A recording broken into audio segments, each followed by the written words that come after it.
This is fine, yeah. Well done. Assuming no one foolishly not. Yeah. Oh, thanks for that. Alright, that's an acceptable excuse versus I'm too shy to sit in front. We'll put makeup on you. Stand for applause. Alright, yeah, let's crash on. 1 minute. Hi Cameron, come along.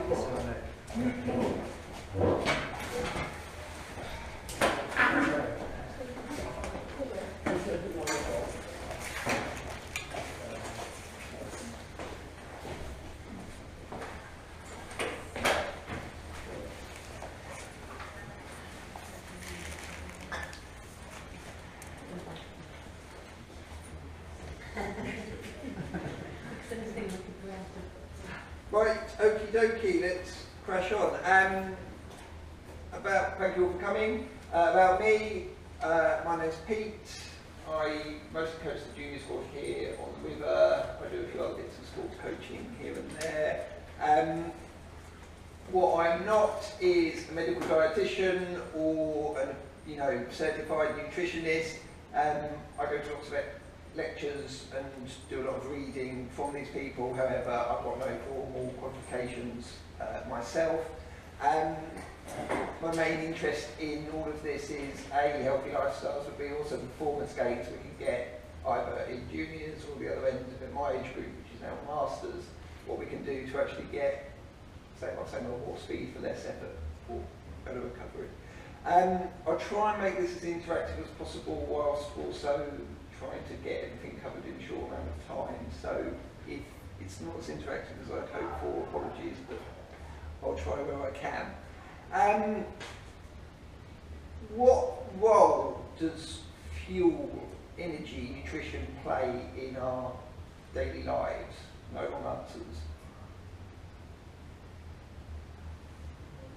Gives you the energy to get through the day. Yes, so we're warm-blooded mammals and we've got an energy burden we're going to have to service on a minute-by-minute, hourly basis. Any other no or answer that's helpful? Gives you energy to your brain. Yes, so the brain needs glycogen. There's no way around that. You need fuel for cognitive function upstairs, and that's why the human race has been successful. Any other quick thoughts? Yes, protein. Repair. Yes, you can't repair. And that's the main thing we want to sort of get on to is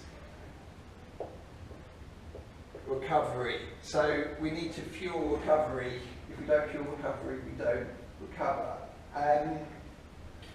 What are we needing to recover from in A, daily life, and B, as sporting athletes? Muscles being drawn. Yeah. So basically, there's when we're training, we're doing two types of damage to our. Well, we want to just do one type of damage to our body. There are two types. So, where these words are going to come up a lot, we've got micro damage and we've got macro damage. Now, in nutrition, we'll get on to what these mean, and they slightly differ. But micro damage is what we're looking to do. So.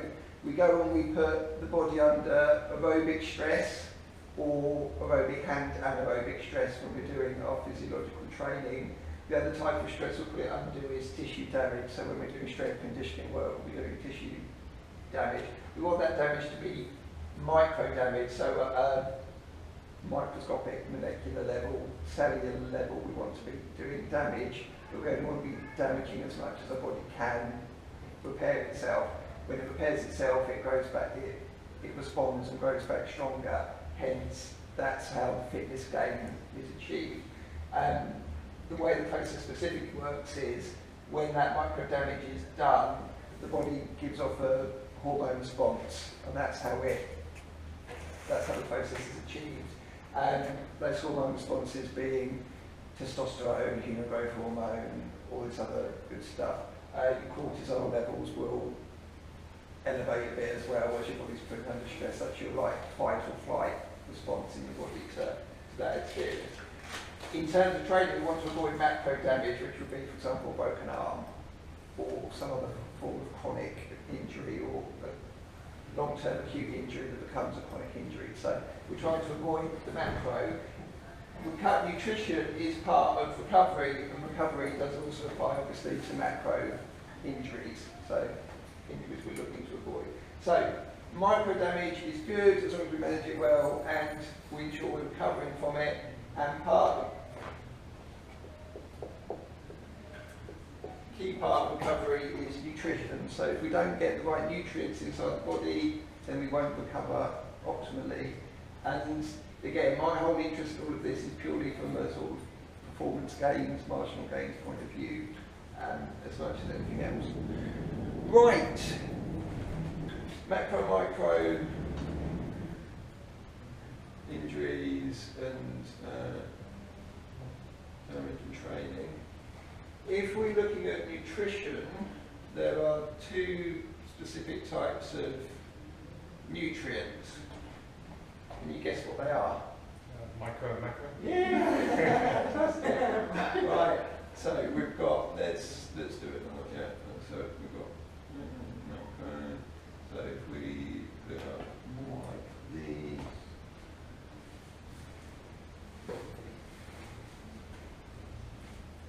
Macronutrients, and then if we go for nutrient.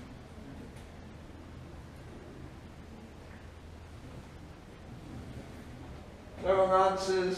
Anyone fancy a stab at a type of nutrition, a source of fuel, an energy, whatever we want to, term it as, which is classed as a macronutrient? Carbs. Yeah, it's very good. So we've got carb. Any others? Protein. Yeah, protein.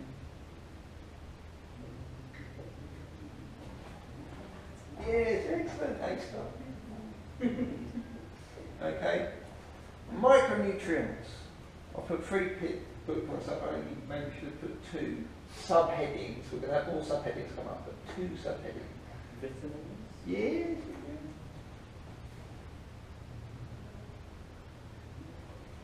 Salts?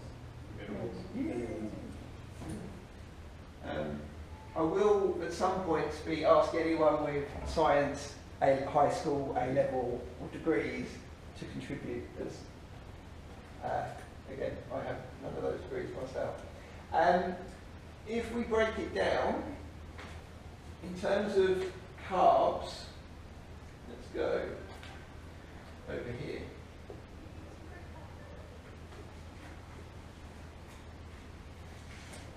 What different subcategories of carbs have we got? Sugars. Yeah, so Simple. simple, we had complex. Arguably, you could say that they're not purely carbs, but we've also got fibrous material, which can be soluble fibre or insoluble fibre. Anyone fancy defining soluble? Something that can dissolve in a liquid or solvent. Everyone happy? Oh, that was excellent, very good. So, carbs, we'll get a bit more into carbs, but we're going to be talking about complex carbs a lot. Okay, fats. Was that next? Yeah, we'll do fats.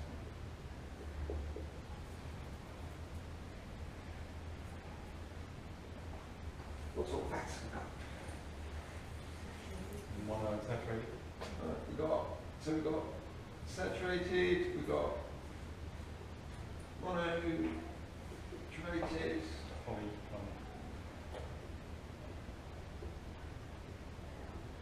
saturated. Yeah, we've got.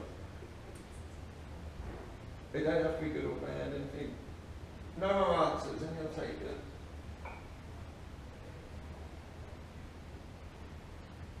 Oils? Do those come on the... Yeah. So as well as saturated, we've got unsaturated. What's the difference between polyunsaturated and just unsaturated? In effect, we're getting into some overlaps there. The one thing that we're not listing that's super duper beneficial is your EFAs, your essential fatty acids. Some presentations you'll go to, the presenter will be talking about EFAs and amino acids as if they're the same thing. And amino acids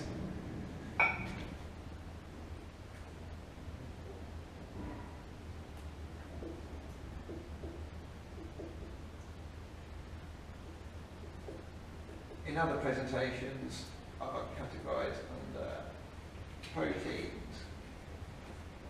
Any other proteins you want to list?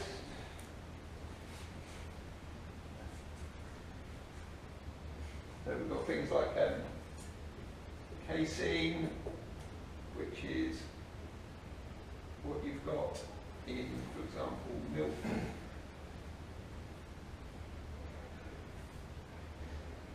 You've probably heard of folic acid. Again, some presentations they're going to say that that isn't purely a protein, but ultimately protein is the building blocks of pretty much anything you put inside you, really, food-wise.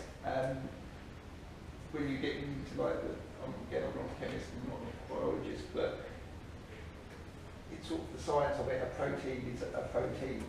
Make that and that in some way, shape or form struggle to exist or come to be without protein being involved in the process somewhere along the line. Are we going on the protein?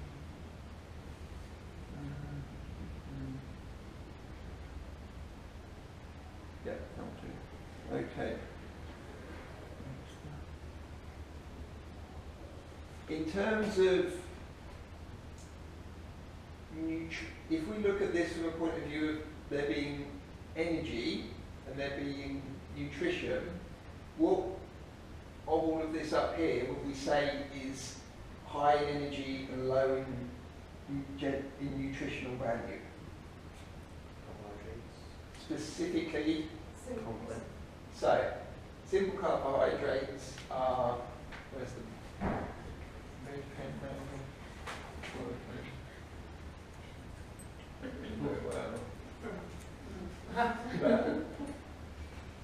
Simple carbohydrates have a certain characteristic about them.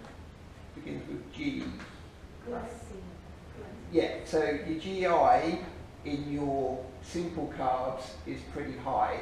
So is everyone aware of what I mean by sucrose? Sucrose is table sugar. It has a GI of 100.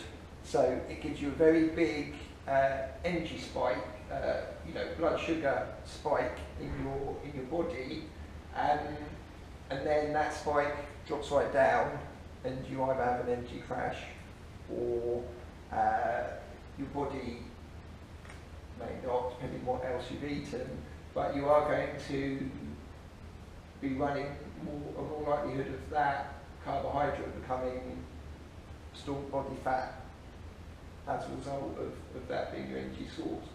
Assuming you're not burning it off. So if you've thrown some sucrose, I'm not saying sucrose shouldn't be used, but if you throw some sucrose in you and then you utilise it doing some high intensity training, it's not arguably done you any harm at all. However, to get through our days of mixing in intensive training with cognitive function, if we're studying or whatever else, hopefully we'd all agree that complex carbohydrates are super duper good for us. In terms of what is simple and what is complex, if we say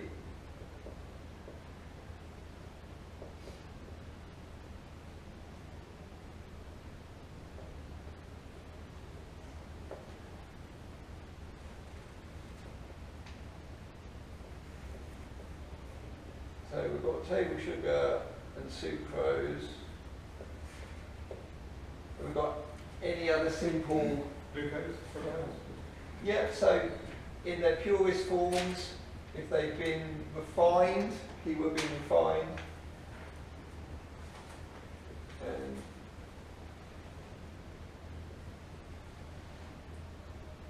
So refined sugars are in effect free sugars. They're high energy, low any other nutrients because they've just been stripped. And that's another word there is processed. In about 20 minutes time we'll have started bad mouthing processed foods. And complex. Also the fibres are good examples of foods that are complex, carbohydrate sources, any Starchy foods, so bread, potatoes, oats. lovely. Grain, so like anything like high, like brown bread, brown rice. Yeah. So grains.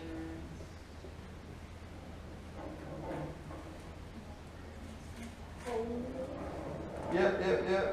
Foods. So we've got. Is it fibre specialties as well? Yes. Greens and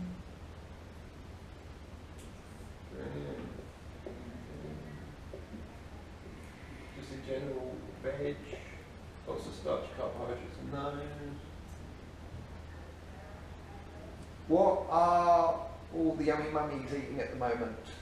Quinoa. Yes. Okay. So quinoa is an interesting one.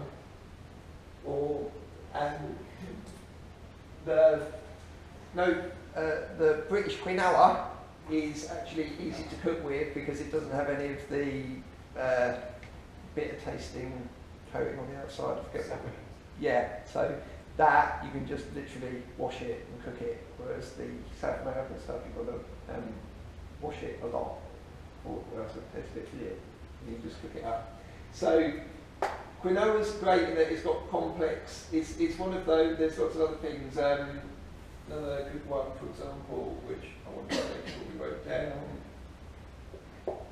Buckwheat, and that's some specific examples. But as well as having complex carbohydrate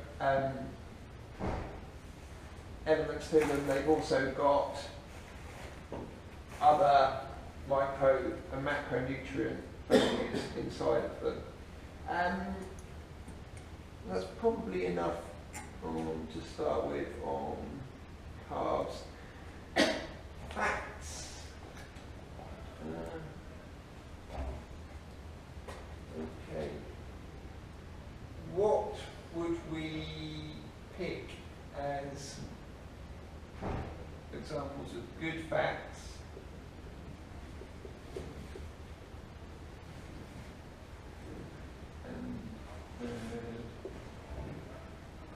That's good. No more answers. Seasonal oils, the good fats. Yes. Seeds.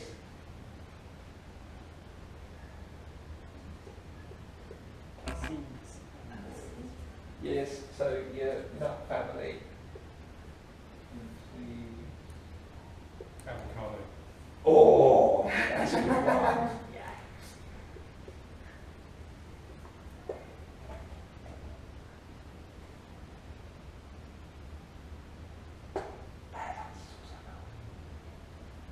refined oils, Yeah, like the kind of non-vegetable and organic. yeah. And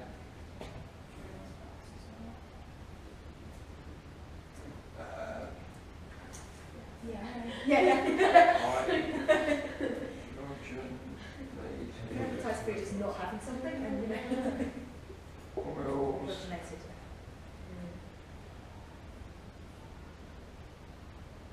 So refined fats. So basically, it's a case of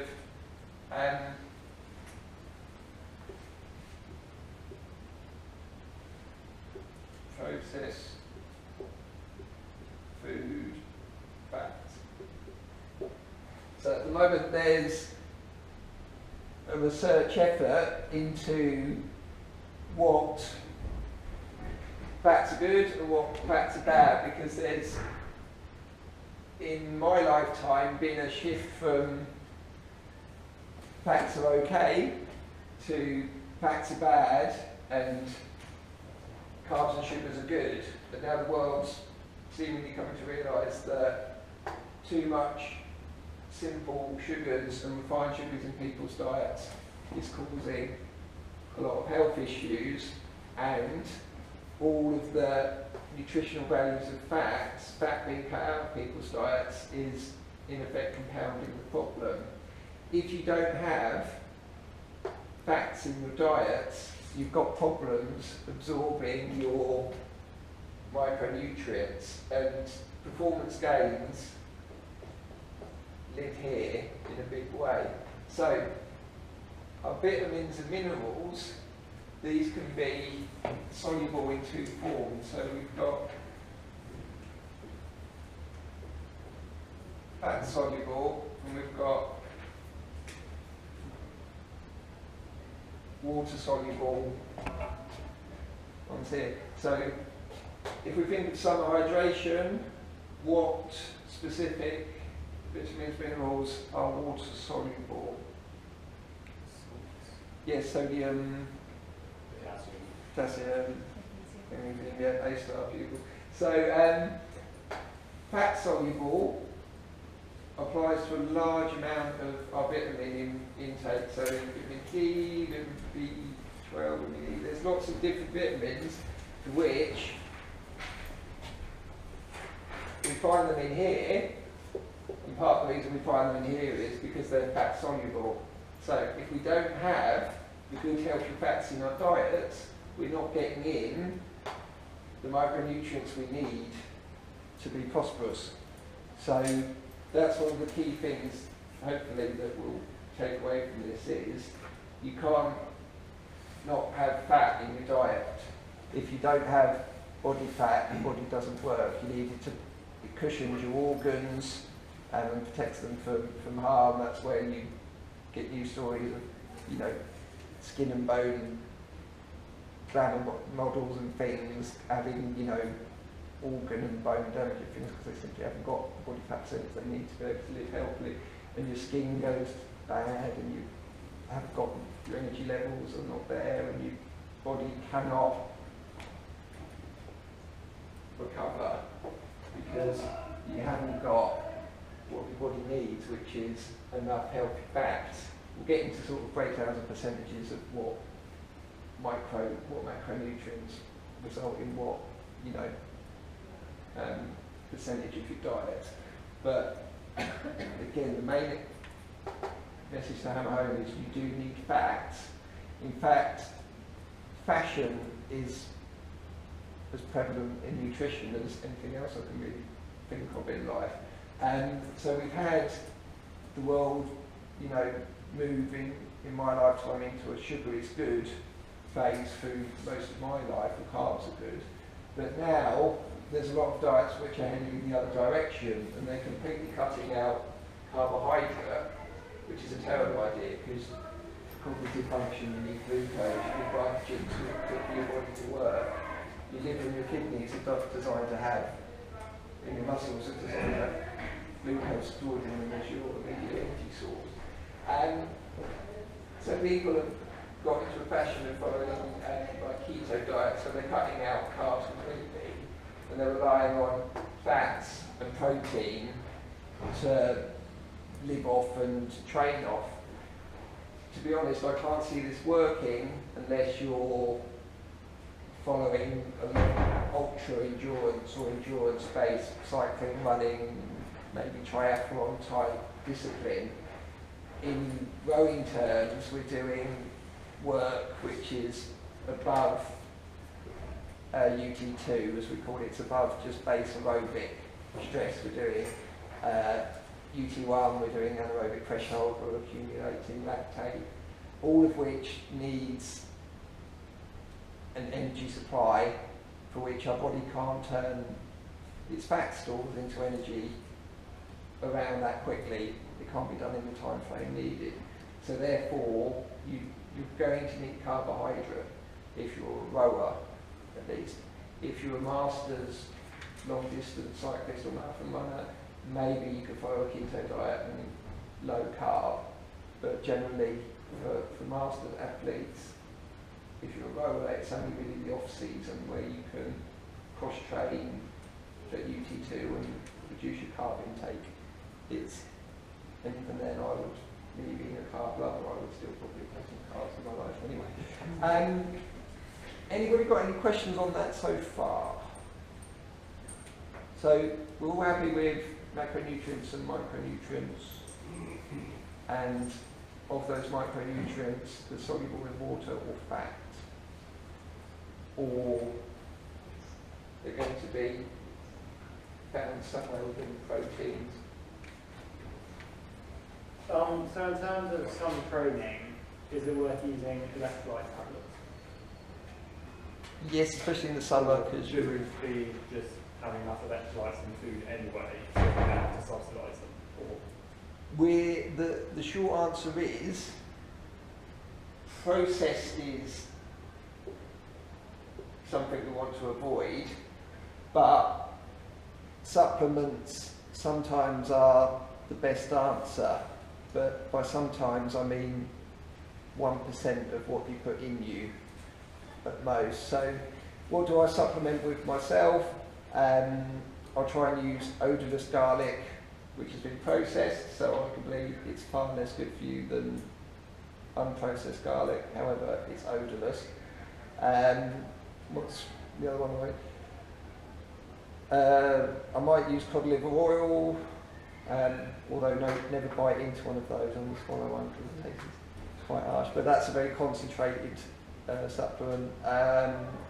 Spirulina, rather than put the powder, is basically trying to get the fresh stuff, means flying over to Jamaica or Hawaii or somewhere. So yeah, you either powder it in a smoothie or you buy a pot of the tablets. That would be about as much as I would use. I would in the summer go for an electrolyte tablet on a long bike ride, for example, because I can't, there's no other way I can replace the electrolytes without stopping off at a coffee shop or supermarket. So yeah, there's definitely value in electrolyte tablets, as well as trying to, where possible, get them in natural form. So like what about like foods and energy gels on water? I say yes, because you're going to have training sessions where you need to, you can't turn your fat reserves into energy rate quick enough to be ticking along doing rate 30, 35 pieces. Therefore you're going to need, out in the hot sun, about for an hour or two, fuel with you. And as we know from that type of rowing training, long distance runs where you're nowhere near home, cycling, same for cycling, same for triathlon, etc., etc. You're going to need some gels or other fuel with you, or else you won't be able to. You literally won't be able to get the training done. You can live for, I forget, is it 6 weeks? You can live off your body's fat stores with just consuming vitamins and minerals. But that would be a life of doing what I call UT3 and UT4. So UT4 is what you're doing at the moment, which is your fit people and you're sitting still. So that's UT4. UT3 would be your condition walking around. UT2 is what you're actually putting on aerobic stress without accumulating any lactate or hydrogen in the body. So yeah, in short, you're going to need some gels with you. In terms of gels to be avoided, the cheaper goo ones can sometimes include things like benzoate, which you don't really want to put in you. The cheap science and sport gels can be a bit interesting in their ingredients as well. The general on-the-go ones I've tried or looked at, which have a decent list of ingredients. The main thing on anything like is read the list of ingredients. If there's not a list of ingredients, in effect you're buying fresh foods which are unprocessed, which is great. If it's got a long list of ingredients, especially on things like bread, that's probably not what you want to put inside you. So yeah, the list of ingredients I've seen on Cliff, the Cliff brand is pretty good. The sort of slightly pricier goo is pretty good. Slightly pricier High Five, All Sciences Sports, good. I've never tried Talk. There's loads of others. But yeah, same with anything, read the ingredients before you buy it, really, is one of the main things I want to stress. Peter, you're going to get into the kind of good and bad complex carbs, because I always hear things like brown rice is good, white rice isn't as good, or brown bread is better than white bread, but they would all technically, in that definition, fit in complex.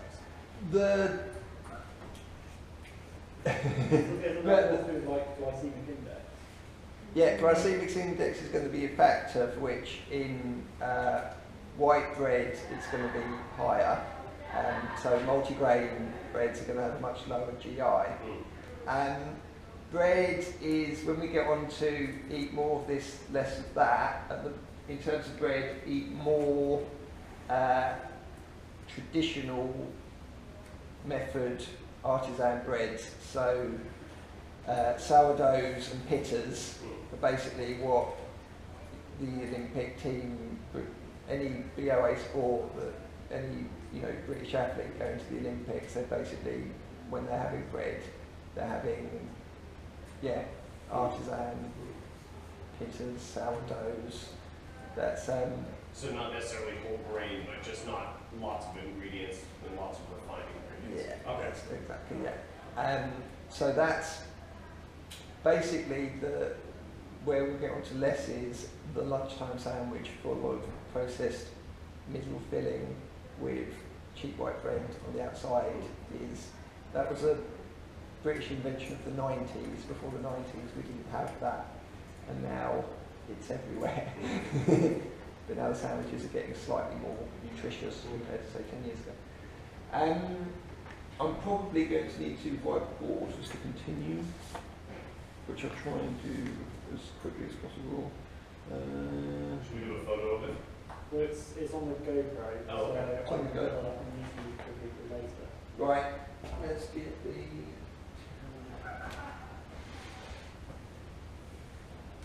Whilst you're rubbing the board, which I could for you, and I was thinking about two things, like, because I have pre-diabetes, and so I have to go to a nutritionist, and I suppose it's all a bit of a continuum, isn't it? So, yes, you're going to feed the brown rice over the white rice, but you're going to feed the white rice over the cake, presumably. So, that's one thing that comes to mind. The other one is, I was thinking about the gels, electrolytes and stuff. I've never used electrolytes, so I don't really know. But I think different things seem to work for different people. So the one time I used the gel, it was great for only half an hour, and I could barely row from here to the start of the race. So by the time it was the start of the race, the effect was gone. I don't know whether then I should have had another gel or what I should have done. But one thing that people do recommend is things like jelly babies and stuff at the start of the race, which does give you a similar effect. So maybe it's like a bit of a trial and, test, just see if it works for you. Yeah.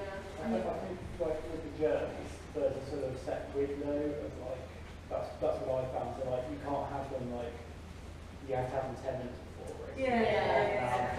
Yeah. And they have like how much you should have, because I use gels on like weekend on water sessions. Yeah. And I tested a fair amount of different brands. Yeah. I mean, I found High Five works really well for me, but it varies again per person. Yeah. But like High Five with phenolic it goes into your system, but a lot of them you have to either have water with.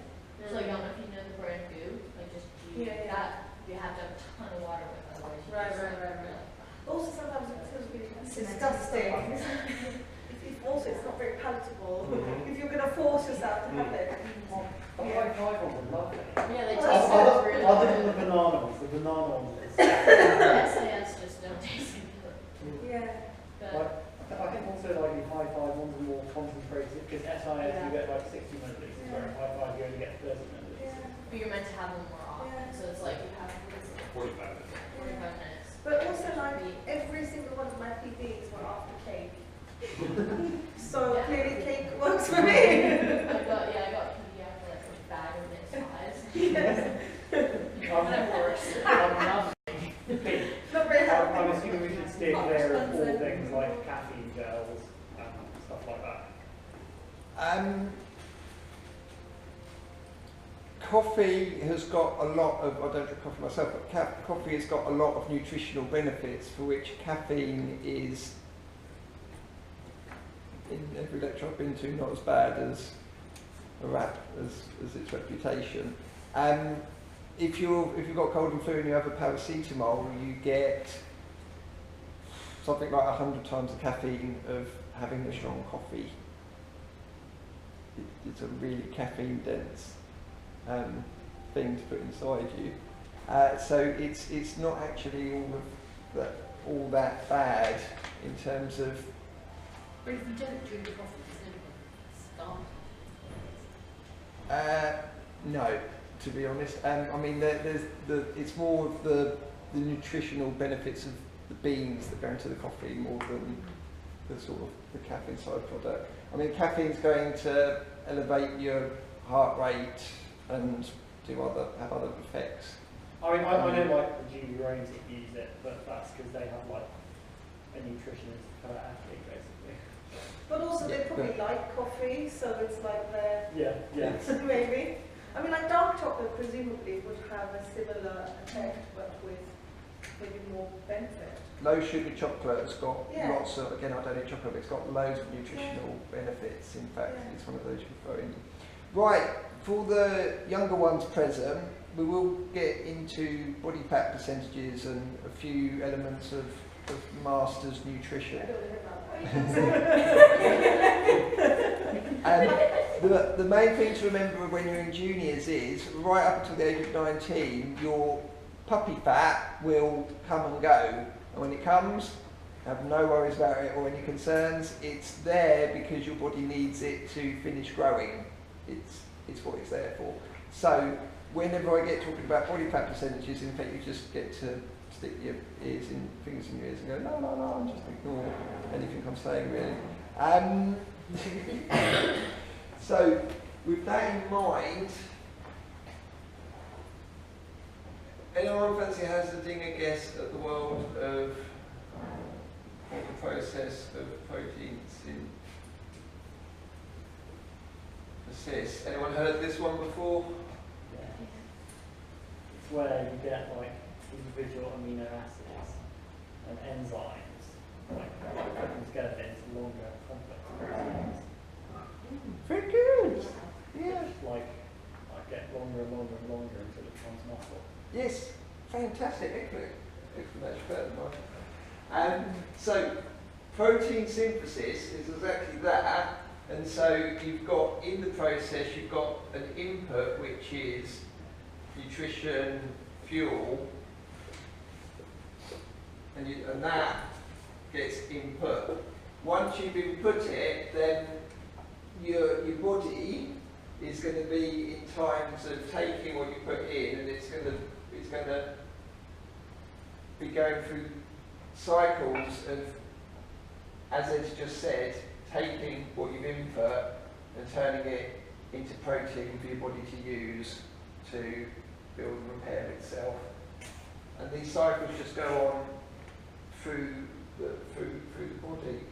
If you're a masters athlete, this becomes more of a weapon in your arsenal, because if you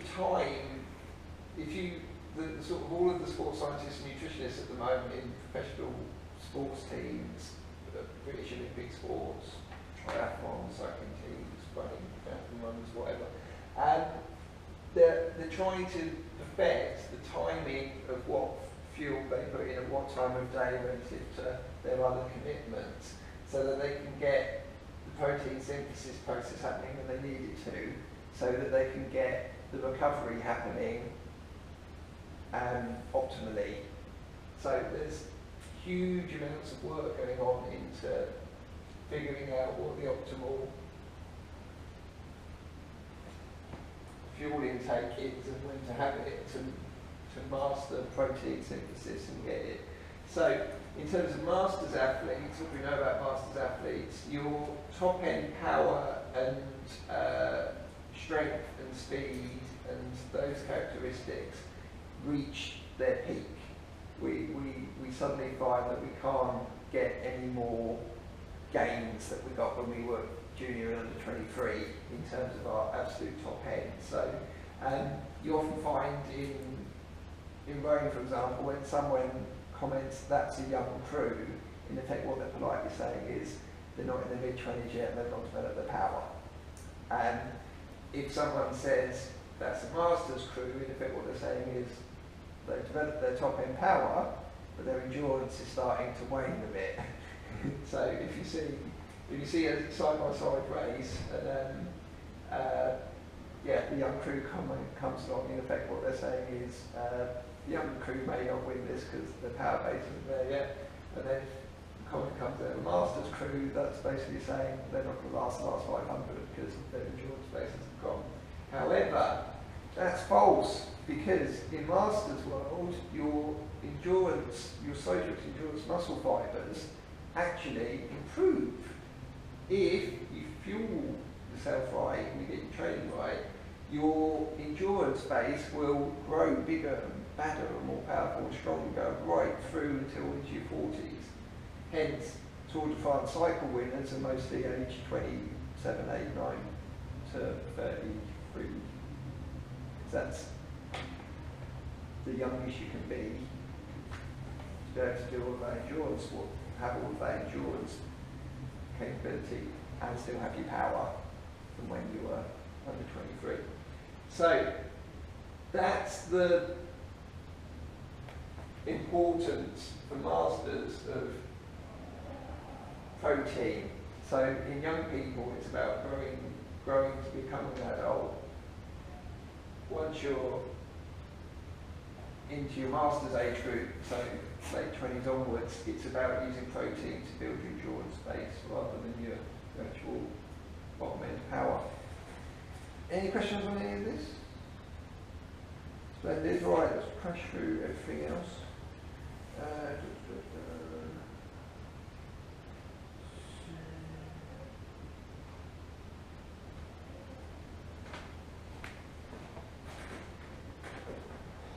Anybody wish to give us a definition of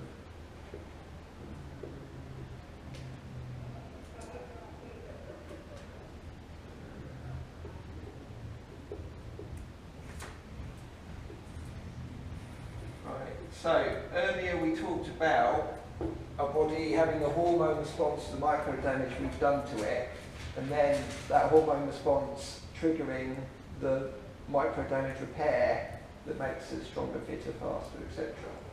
If we're getting into, and I'm not a scientist at all, I have no qualifications related to chemistry, natural science, biology.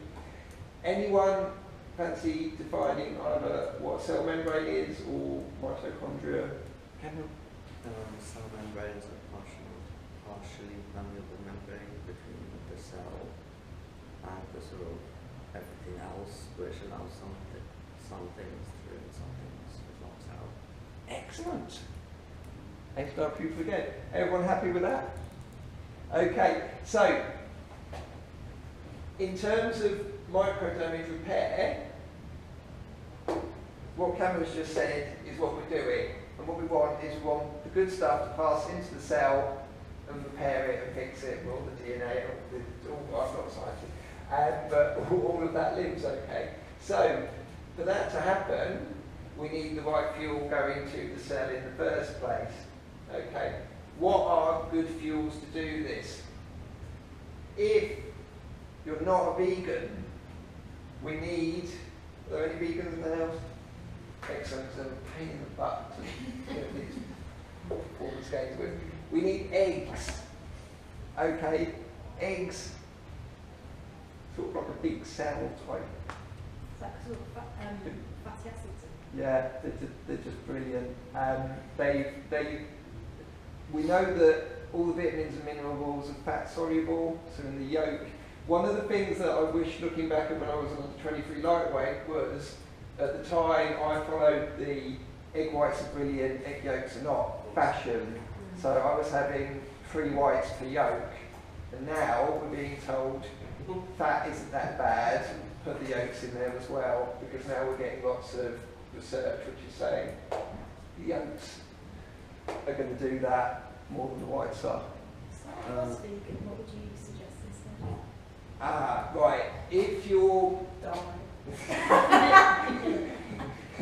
Join another club. Right, what the vegetarian massive go for is many things, but currently the most affordable, fashionable one is something I have a lot, which is chia seeds. And they basically are the vegetarian. I've never met a vegan that hasn't, I don't know a huge number of vegans, but whenever I've talked to a vegan about diet and things, none of them have said, no, I don't eat chia seeds. Apparently they're kosher. Well, they are plant-based. It's all, yeah, I sort of understand, you know, don't eat meat and don't eat, or even don't eat fish vegetarians, but vegan is like a religion. And, you know, people with different religious beliefs are, you know, by the well, which just is, yeah, a bit of a pain, but deal with. So, eggs are super duper important. If we have an omelette an hour or 2 before we go training, apart from these benefits, what other benefits do we get from having an omelette, for example? Protein if you put meat in it. Yeah. So we can, it's good in that we can throw lots of other things in it when we cook it. What other things is it good for? Think possibly how the Atkins diet worked. What's brilliant about an omelette before, say, as a breakfast before you go and race Weehawken or Men's End of River, or you go and do a long day out, you do anything where you're taking on the clock for, you know, 20 minutes, 40 minutes, an hour, whatever, is it helps make you feel fuller. And feeling fuller will give you a performance improvement on the day. So that's another big benefit of going for an omelette, for example. So that's where you see Tour de France riders every morning or every other morning they've got eggs in there. Apart from omelettes, are there any ways, like methods of cooking eggs, which we should stick to or avoid?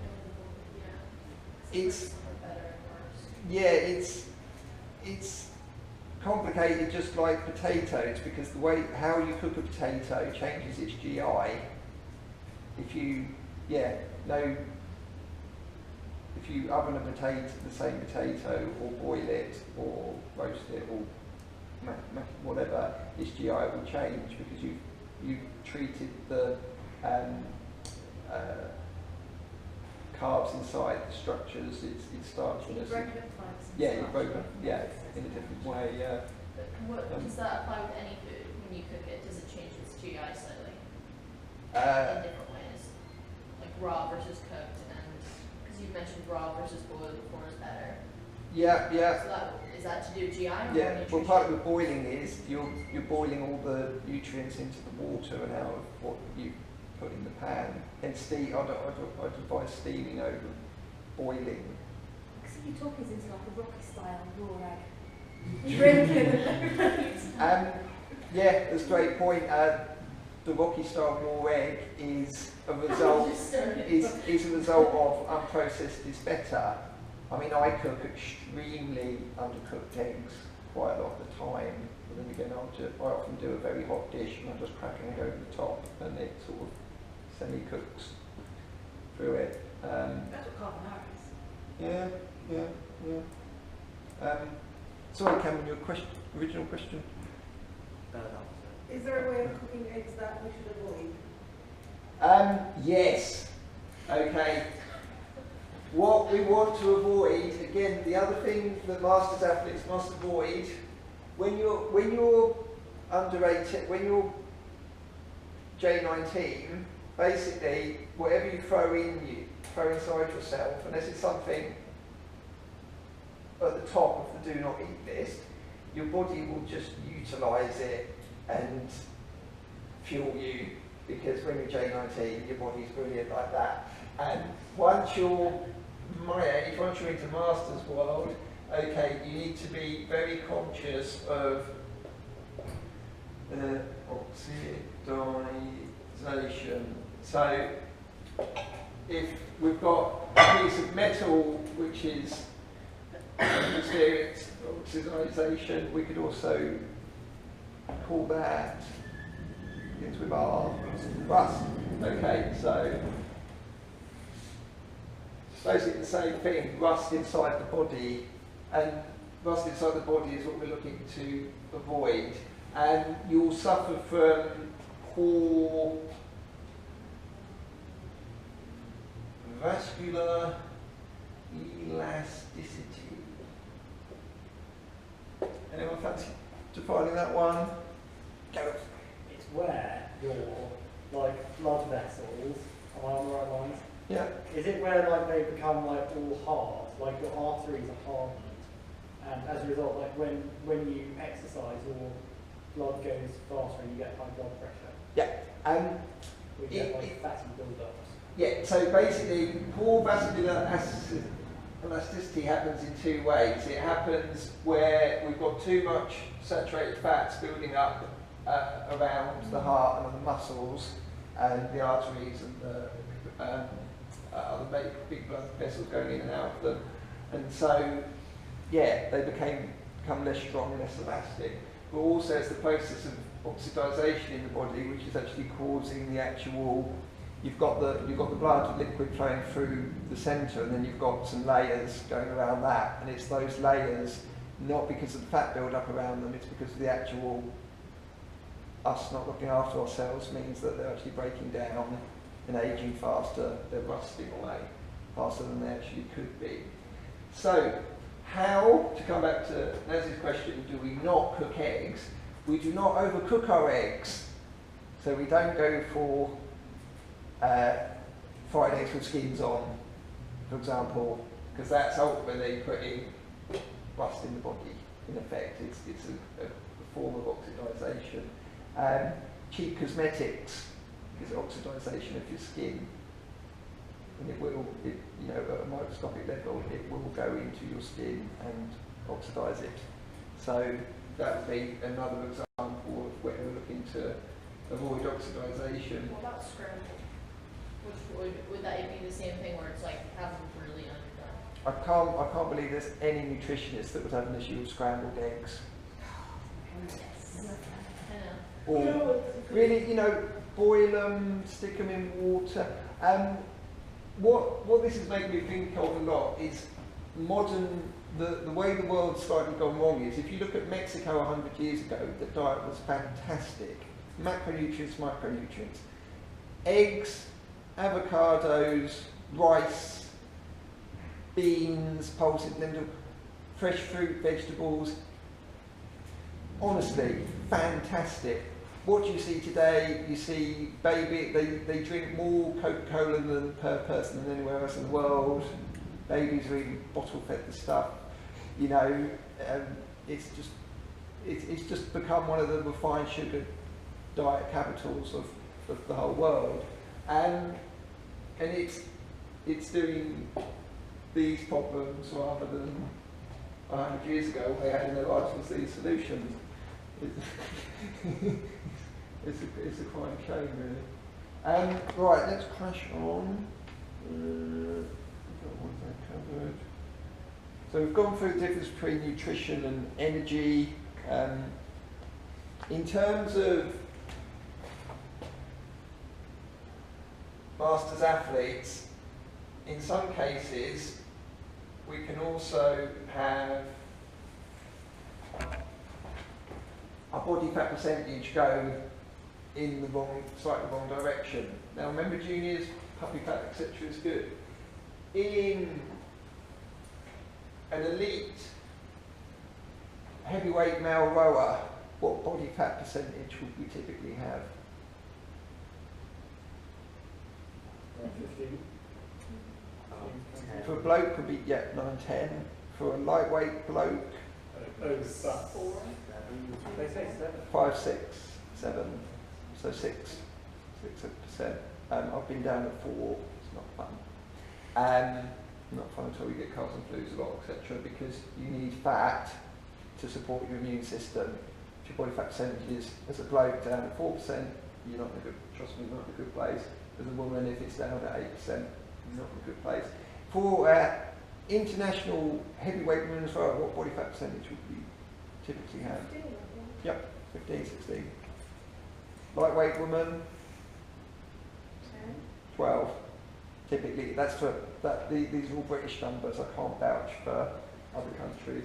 And if we're masters athletes, and if we're heavyweight woman, and our body fat percent, so if in masters,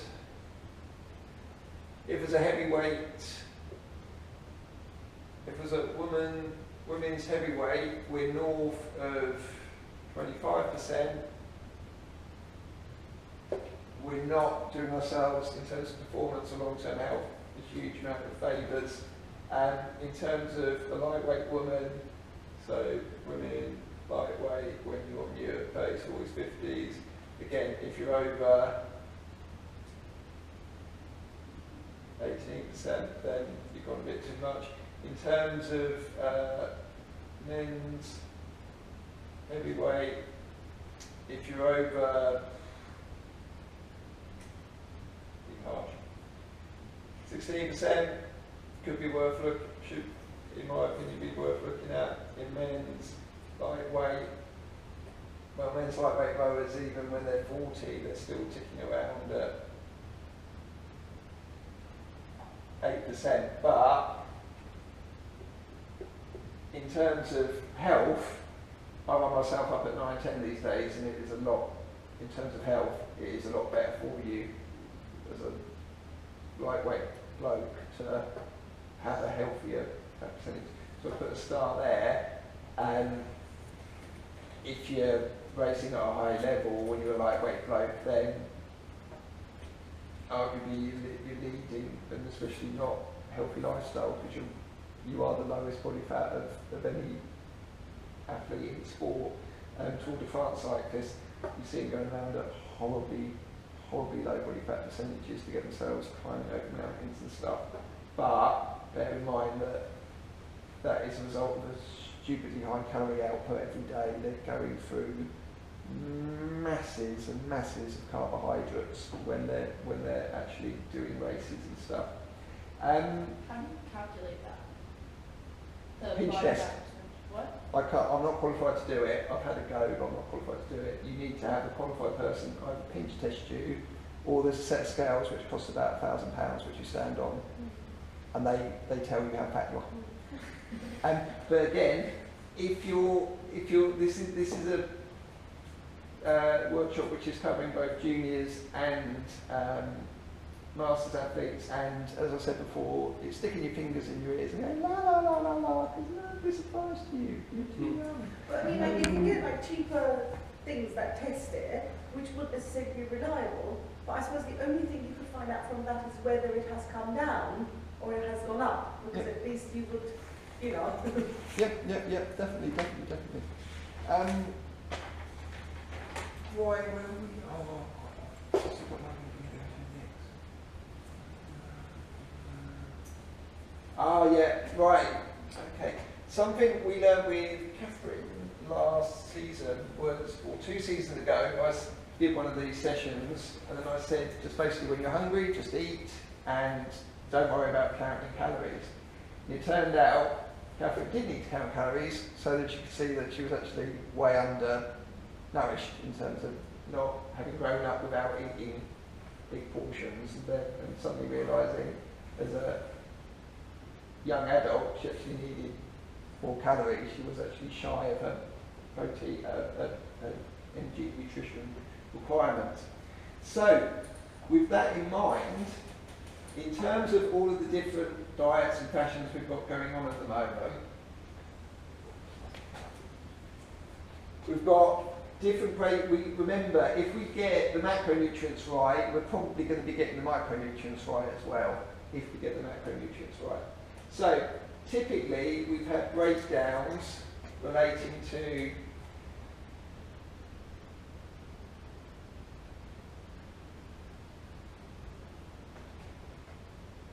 fats, proteins, carbohydrates.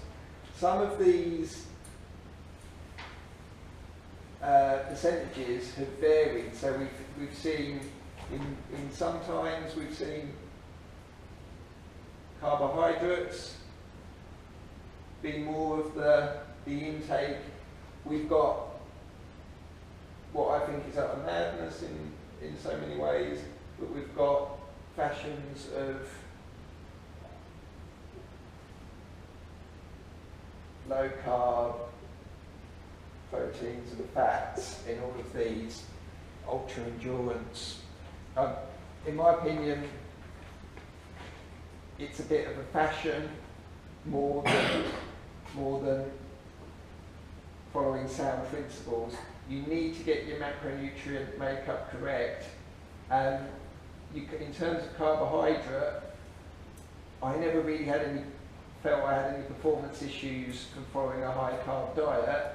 Where I was getting it wrong was not having enough protein. In all honesty, was probably looking back where I could have got it a lot better.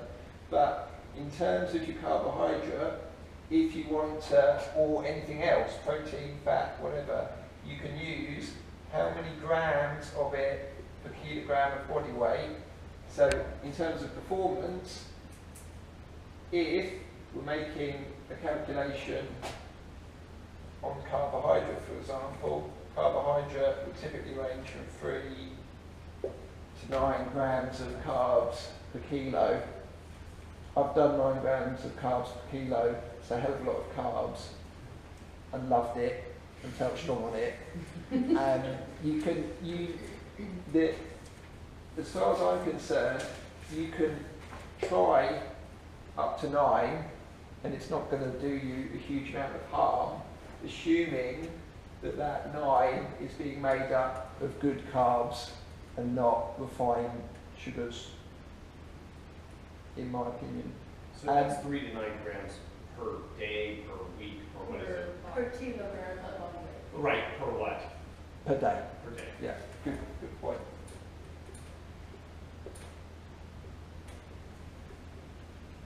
And they are looking at chips.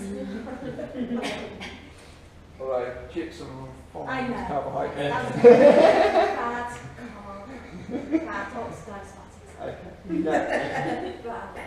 In theory, if you find that number in carbohydrates, but also in proteins and fats that works for you, as a result of getting those per day macronutrients happening nicely for you. I mean, to be honest, I only found this out about myself years ago after I basically been doing ballpark how many calories a day do I need to get in me in the first place, because I was getting partly my body fat percentage was too low, but apart from the amount of weight I really like it because I was over people who were struggling to make weight. But one of the main reasons I was going too lean was I was focusing on getting the amount of calories I needed in, and I wasn't actually looking at how many grams per kilo I was breaking down all of this into me. And if I'd done it that way, I'd have seen that actually, protein-wise, I maybe could have made a bit of a better effort. So I was avoiding sugar, apart from, I was basically only using sugar, refined sugars and bakery products or whatever, to actually hit my calorie allowance. And it was only as a result of following that and not getting the performance gains that my mates were getting that I ended up looking at it this way. And then that helped sort of fill a lot of gaps for me in terms of where I wasn't recovering fast. I was sleeping as much as everyone else, and I was able to train as hard as everyone else, but on race day I was finding other people were outperforming me, and it was just like, right, how are they recovering better? And it ended up being that this was quite a large part of it. With recovery and protein, like it's easy to look at this and be like, okay, that's how much I need for the day. But how, if you have on food labels, it's calories. So how would you calculate, like, for a person training? It says per 100 grams, what percentage of that, how many grams of that is carbs, versus and nice and good labels will break down what the different carbs are oh, okay. in processed foods. Yeah. Okay. But again, avoid processed where possible. Yeah. You can Google search how much carbohydrate is in 100 grams or a kilo of of broccoli even. Yeah. You can if you want to get the geek on and go into that level, you can. Okay. You can find out with the Google search the carbohydrate, protein, fat, different fats content of anything. No, again, another modern disaster has been there's an article in the New Scientist, a piece of broccoli is, they tested it in terms of nutrients, vitamins and minerals. It is 45%, your typical farmed broccoli is 45% less nutritious than it was 50 years ago through modern farming. In terms of actual fruit and veg, there's 2 points I'd stress. Oxidisation is bad. So food that is not fresh is oxidising, especially if you're masters athletes, you want to try and avoid chucking that in you.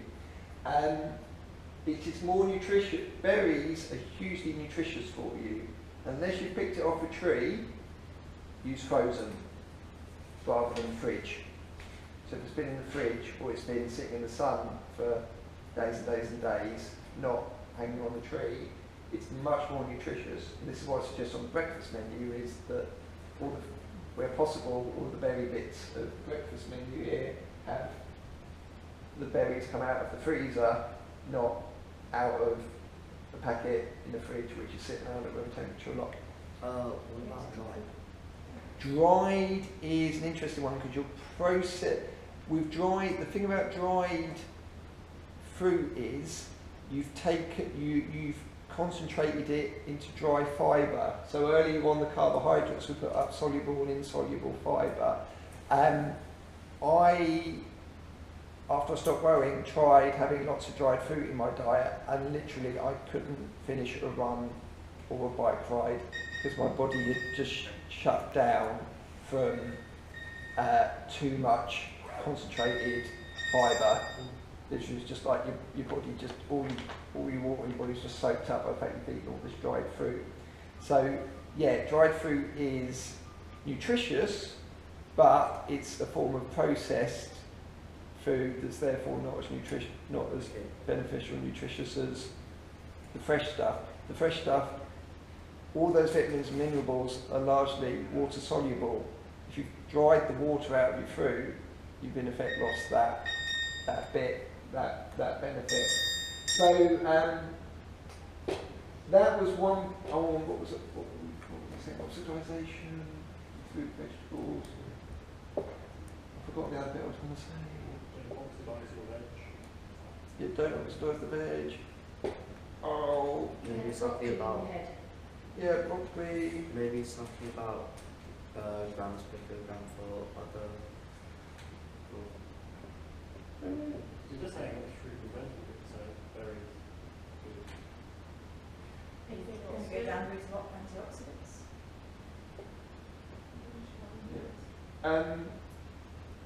Oh no, it's cool. Interesting one on antioxidants. There's all of the media articles on free radicals are bad and the importance of antioxidants or whatever. I mean, there's some current research coming out saying, well, you need free radicals to live. You can't survive without them flowing around in your body. So, yeah, there's a lot of question marks about all of this, and I've never been to a lecture or a seminar myself where I've heard the same answer from two different people. There's always some differences. There's sort of fashions as well. Yeah. So they explain that proportion to self-processed food, which might say you've got antioxidants. I mean, so mankind evolved largely with protein and 2 veg in its sort of diet or protein, veggie, fruit or whatever, you know. Yeah, right, let's quickly probably press on to what is good to eat and what's not. And then I can send out some copies and list some things at the end. I think that's basically the main thing we'll get on to. The other thing is in terms of... send stuff out to pass around this list so you can put their emails. Yeah. In terms of also addressing body fat percentage. You can do that with Sarah. Carbohydrates, you've got the amount of carbohydrates per day. Well, we How do you have work all out the how much protein you need? so if you pass on yours, that would Right, That's what I was saying. good point. So, unless you're going for this current fashion, the only fashion I followed was high carb, which worked for me. But in terms of percentages, it depends on the individual. For me, when I was 15, my protein requirements, and I was, say, doing sporting competition or training hard, go to the gym or whatever, my protein requirements is higher than it is now. So if we assume that I'm the same size now as I was then the protein requirements are lower, in my case, for my current age, unless I start training hard again. But protein ranges are anything from 14% to 35% per athlete. It depends on the individual. There's no one answer. That is a range. The USDA of the States, the BMI, or the European Union, whatever websites I've looked at in the past, it's 14 to sort of 36% is the recommendation, but it depends on the individual. Carbohydrate is anything from, we ignore this, where then we're talking anything from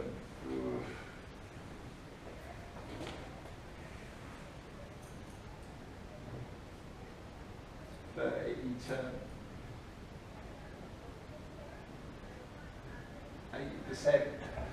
You've sort of seen those numbers ranges, and then the fat is that plus that, that plus that, whatever percentage is left, up to 100% is fat.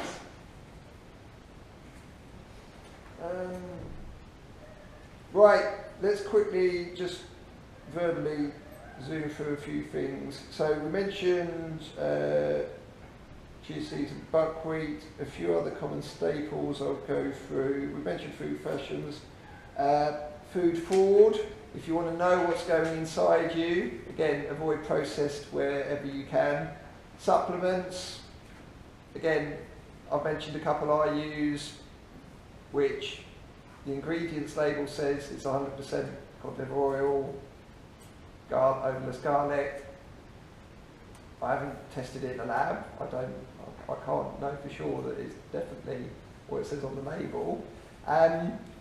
There's people there's loads of yummy mummies who spent an absolute fortune on extra virgin olive oil, which was actually turned out to be 80% sunflower oil. There's a lot of food fraud in the world. Apparently globally it's $1 billion business or something like that in terms of economic value. So that's again processed foods, good old processed foods.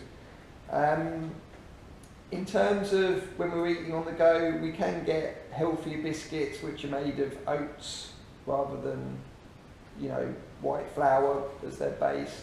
Some good websites. Goodness Direct is a good shop I get on with online.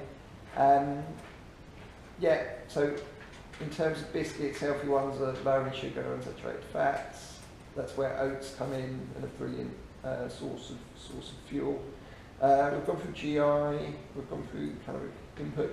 Here it is, here's my note. So, on the body fat percentage, if we're burning fat in our body, basically, there's a limited amount of glycogen and carbs our body can store in the liver and muscles and burn through in one go. So that's where we've been talking about energy gels and needing to have a continuous replenishment approach. Carbs are also super important for your recovery meals after training. But if we're burning fat as a primary fuel source, especially in the off season, if we're looking to go into the new season a bit leaner as a masters athlete, what types of training are body fat, burn body fat as the fuel source, and also use body fat as the recovery fuel? Lower intensity. Lower intensity. Yeah, so UT2 long distance is a universally agreed method of doing it. Is there another way? The answer is yes, and the other way that you can make positive changes is to do. So if you're doing 1 minute on, 2 minute off intervals as HIIT training, what research has found is that your body will burn fat in its recovery time a lot more than if you're just doing UT2. So mixing in some HIIT with your UT2 is a great way to have some healthy and fast performance numbers in your body. But again, remember ladies, a woman's body must have a high percentage of the variant, or else you'll die. it's how it has to be. Right, so that's that covered. Right, let's quickly zoom through. So what do we want less of? Cakes and biscuits. What do we want to have less of at breakfast time? Processed cereals which are full of rubbish, sugars and trans fats is an obvious one, but also anything that's high temperature wheat, heat treated wheat. If you're a masters athlete, no. What's that? That What's high temperature treated wheat? What does that mean? it's where you pop the wheat, the corn, the whatever grain. Do you mean things like rice-crumbs? Yeah. Well, rice crumbs is an interesting one because that's made of rice flour, which has been, but same principle. It's Krispies. Or cornflakes. Rice Not cakes. the masters. Rice cakes? Rice cakes is an interesting one because I love a rice. There's lots of things that we're going to go through and list that I shouldn't eat, and I do. Yeah. Rice. I do love a puffed rice cake, especially a puffed brown rice cake, which is just, you buy it costs £1 from Tesco. It's very light and it's big and it's just puffed rice in a biscuit. I have those. I know some nutritionists who say that's a good idea. I've met some who say, no, that's just the same as a cornflake. Shouldn't go there. I still have them because I think they're nutritionally worth going for. That can be your cake. On the cereals sort of one, what about things like all bran or granola or things like that? And again, what we said is at your age, you can to a large extent eat anything, and your body will just fuel you. It will work for you. If you're masters athletes, you want to avoid processed wherever possible. So what do you go for? You go for a margrain, you go for buckwheat, you go for, which hasn't got any wheat in, but they called it buckwheat. You go for porridge, oats, you go for muesli without heat treated grains in, etc. So Is it? Completely not wheat. My mom was like, oh no, it has wheat in it, you shouldn't have it. Okay. Anyway, It's completely different. Anyway, cheap, nasty, highly processed white bread. Less of, none of. Go for quality breads. The problem with nutrition, avocados, for example, on the corner of Hills Road and Regent Street, that farm shop, you can get lovely big avocados for 50p. Most other shops, you're talking £1.50 an avocado. Nutrition is an expensive business. Good nutrition is not cheap. It's Which shop was that? the farm shop on the corner of Hills Road and Regent Street is very good for some bargain. Yes, Yeah. bargain priced avocados Yeah. and things. That's really good. I will send round a few pictures and documents after all of this. But just quickly to go through breakfast, more eggs. Keep mentioning eggs. Yogurt, fruit and yogurt and eggs and avocados. Your carb loading is going to need to be more some weeks and days than it will other days and weeks in Masters. If you're a junior athlete, the carb load, I can't think of any reason why you wouldn't have carbs in the morning, unless you've had eggs, yogurt, fruit, avocados, yada yada, blah blah blah, and you feel full because you ate a load the night before. But most mornings you're going to have carb in there somewhere. What's a good breakfast carb besides cereal? Like, can you, like, hash browns, for example, is that just complete no? Or is that like, because those are like fried, but. Yeah, but as we've discussed, you need fat for your body to work and recover. Okay. You can't, yeah. So, 11Cs, more nuts and berries and seeds. Lunchtime, less processed food sandwiches. If you are going to do a sandwich, make sure you've sourced a decent sourdough or pita in your lunch.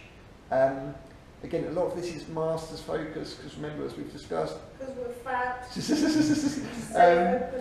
And rusted insides. Yes. Lunchtimes, dark greens, beetroot. What's beetroot got lots of inside? Nitrates, arguably concentrated nitrates in processed foods. Some nutritionists think they're bad, other nutritionists say, oh, it's a nitrate just because it's concentrated, it's not any worse. Concentrated sugars are bad, concentrated fruit juice is bad, fresh fruit juice is better, in my opinion. Not sugar, no.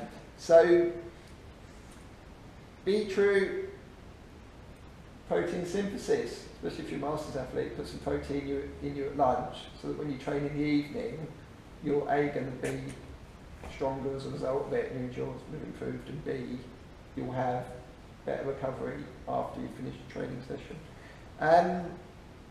Right, dinner time. Spices. My New Year's resolutions were more spices and more yogurt and milk. I hadn't got on well with milk many years ago because I was having bad heat-treated wheat cereals, and also, rather than say porridge for example, also I wasn't paying due care and attention to my probiotic health. So you need good gut health. So good gut health depends on things like, you don't have to spend a bloody fortune on Danone products. You can do it with, take the Japanese approach, fermented pickles, buy some pickled ginger and other things in a pot from Mill Road or even a supermarket. Job done. So it's gut health is super important so that we can actually digest all the good stuff we've been talking about. Herb spices, garlic, obviously all of this you're going to need at dinner. Garlic, red onions, key being in the red point. We've talked about carbs, amount of carbs per kilo. So yeah, depending on what your body weight and shape and size is, 20 plus grams of high quality protein. A tin of tuna is the most protein your body can absorb in one hit. Remember, if you consume a burger stack that big, most of that protein is going to go into your body and straight out of you again, because you can't. There's a finite amount of protein you can synthesize in X amount of time. When they come home from running and they say they want protein, Yep. I keep giving them chicken or Yeah. ground beef. But I quite like to give them something that was not beef. Yeah. from days. If you're going for beef, I have beef as a treat because I'm slightly Catherine like, and it's not very good for the planet. It has a very polluting effect on the planet. But if you are going to go for beef, the main thing about what you put inside you, I would want everyone to take away, is how did it end up getting on your plate. If your beef is grass-fed, the beef will be full of omega-3 and other good stuff we want, which is great. If it wasn't grass-fed, it won't have that omega-3, therefore there are better sources of protein to put in you. In terms of omega-3 and all the important fatty acids we need, you've got that works for vegetarians. As well as that, you're going to need to, if you're not eating grass-fed beef, to get the omega-3, you're going to need to do, and you're a vegetarian, you're going to need to mix in different beans, pulses, lentils, chickpeas. You're going to need to have at least 2 of those varieties on the table to get the same effect as some grass-fed beef. So that is where vegetarianism isn't really hugely cheaper than being a meat eater, because you can get pork, good quality pork for £4 per kilo. You won't get you won't beat £4 per kilo on good veg I'm protein. thinking of it not all protein balls being chicken. Yep. Beef, what else? Salmon, tofu. Right, salmon is brilliant because it's one of the most oily fish, is super omega-3 rich. So omega-3 is the one to get. Omega-6 fatty acids and amino acids is not as important. And one other thing on that point, there's a term in India called thin fat babies, and basically as a result, you've got what, 1 billion people in the country, as a result of so many generations of malnutrition and lack of folic acid and amino acids and things in mothers' diets, or their mothers' diets, or their grandmothers' diets, we've ended up with a lot of children being born, and you see so many people in India and they're thin, they're skinny to look at, but their body fat percentage is astronomically high, and the result of, which has all been a result of lack of nutrition through the generations. So it's about getting all of these good things in. What about cheese, Pete? I mean, instead of... I don't eat cheese, but Could cheese be a good substitute? is back in fashion. The reason being, the early research is saying that to get all of this, remember, all the vitamins, minerals are fat soluble, to get all of this good stuff in, you need to be having saturated and unsaturated dairy fats. So the current fashion or research is saturated meat fats bad, saturated dairy fats okay, unsaturated all good. It can get a bit more complicated than that. I'll type up some notes and send them all around, but in general, if we're getting into more detail on what's put in us and what not. So again, we've gone through the importance of cell membrane repair in terms of what we're putting inside of us, etc. Omega-3 being important. What about tofu? How does that fit? Well, it's part fermented, so that's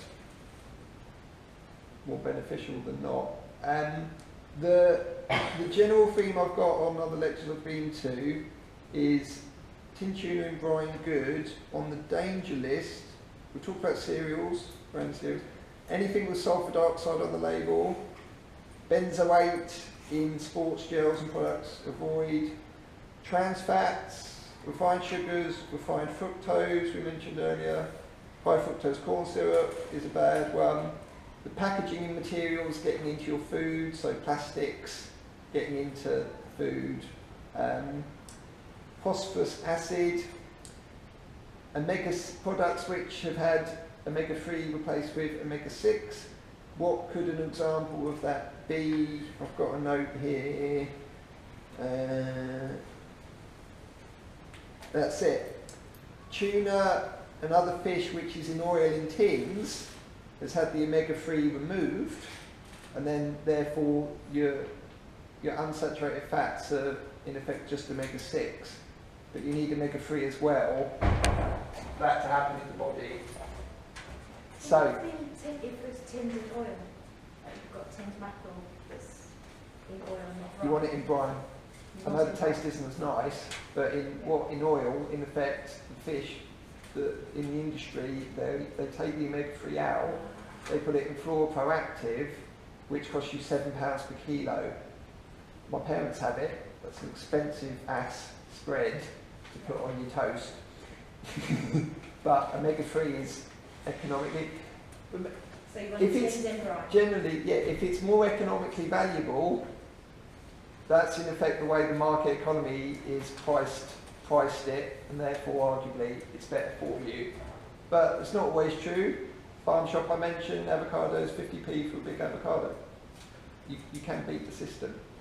Right, let's zoom through and try and wrap up. Again, I will send all the notes around. So again, you don't really see it on shop shelves much anymore, but classic margarine, again, is a bad one. You'd be better with butter, because butter has got dairy saturates in. Dairy saturates, the research is saying it's got all this good stuff in. So yeah, omega-6 polyunsaturates, to come back to Ed's earlier question. Polyunsaturates, we want omega-3 monosaturates where possible. We mentioned frozen berries. Which is the most nutritious way you can get a tomato inside you? Or Pizza. two of the most nutritious ways is off a tree, if it's called a tree, or from a tin. The actual process, I know we said processed foods are bad, the actual process of tinning a tomato, again there's various new scientist articles you can read on this, results in it becoming more nutritionally valuable. Apparently, also according to Heston Blumenthal, it's the best way to use a tomato in Italian cooking. And apparently he knows his stuff about cooking. I'm not sure, I don't know. Like cockroaches. Yeah, right, so omega-3 is in fish, particularly oily fish, eggs, we keep mentioning eggs, walnuts and almonds, as Ed mentioned earlier, grass-fed animals and beef, good oils, etc., etc. Why are champagne grapes expensive? Yes. So the market has priced their nutritional value higher than other grapes. Why is, thinking back to that New Scientist article on current, today's broccoli is 45% less nutritious than the broccoli from 50 years ago. The champagne grape is a double heart nut grape. It is really genetically strong. It has to grow with very little water on rock faces in the Champagne region of France. Okay, so because it's genetically that strong, it's able to do it, and it's that genetic strength and characteristics of that grape that mean that when you fizz it up, you get a flavour that no other grape can give you. Ugly fruit is good for you. Ugly vegetables are good for you because they're genetically stronger. They've been battered by the sun and the cold and the wind and the rain, and just like rowing training out on the river, if you're tough enough to handle all of that, you are the stronger animal come race day. Same principle applies. It's all Darwinian at the end of the day. It's, you know, it's more nutritious to go for your champagne grape, as it were. So yeah, we mentioned mass-produced foods. We mentioned the importance of recovering with enough glycogen in your liver and your muscle, and replacing the glycogen lost in your muscles. Done protein synthesis. We've done all of that. Gut and immune system health. Yeah, we went through that. We've gone through the trend in less carbs and more fats in more recent times, but is that just a fashion? Time will tell. Veggie burgers and veggie protein can be high in saturated fats. That's always one to be aware of. The importance of vegetable protein, it needs to be supplemented with grains, etc., to give you the same omega-3 effect. Oxidisation, we've been through, not overcooking eggs. You'll note in energy gels you get a lot of maltodextrin used, so that's basically malt sugar, because it's the most complex you can make a refined sugar. So if you look at an energy gel, that's the reason why they use it.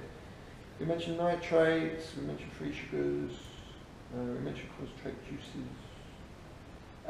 Sugar alternatives for sweetening, they're allowed to be sold on shelves in Europe, therefore arguably they're safe to eat, because all the scientists in the US and Europe and beyond have all said this is safe for people to buy off the shelf.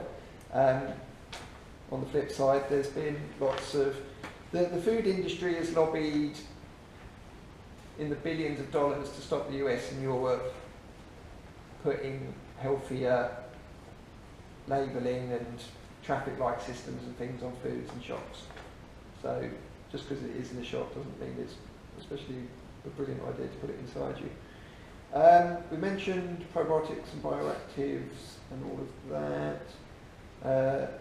We didn't go into, basically in terms of the oxidisation bit, again you're breathing in oxygen that's been processed with glycogen inside the body, and that's breaking down, and we want to minimise the oxidative effect of that process when we're actually doing the nutrition side of things. We've gone through vascular elasticity, we've gone through membrane, we've gone through the importance of eating eggs, I keep saying eggs, we've gone through all the omega-3. Again, I'll type all this up. Anybody got any questions left? So going back to the oxidisation. Yep. So if you have You're not a master yet, so it's not the end of the world. Parents! Oh no! I've just broken the GoPro. It is a GoPro. It's going to make for some very interesting YouTube footage. Well, that's a dramatic end to